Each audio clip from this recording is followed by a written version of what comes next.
અંજારમાં દેવળિયા નાકે ફળિયામાં પારિવારિક વિવાદમાં વૃદ્ધને ધોકા મારી મૃત્યુ નિપજાવવા બદલ 2 આરોપીઓની ધરપકડ કરાઈ। અંજારના દેવળિયા નાકે લોડે ફળિયામાં પારિવારિક વિખવાદમાં 2 દિવસ પહેલા ભાણિયાઓએ ધારિયા, ધોકા અને પાઇપ વડે હુમલો કરી ખૂન કરનાર 2 આરોપીઓને સ્થાનિક પોલીસે પકડી લઈ કાયદેસર કાર્યવાહી કરી હતી।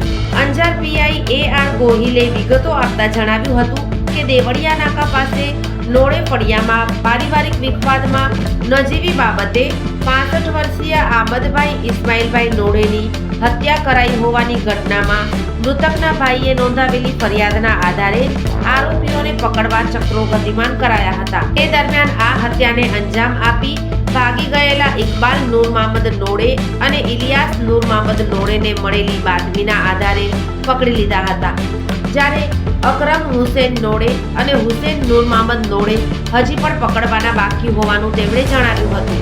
આ કામગીરીમાં તેમની સાથે PSI SG વાડા અને ટીમ જોડાઈ હતી।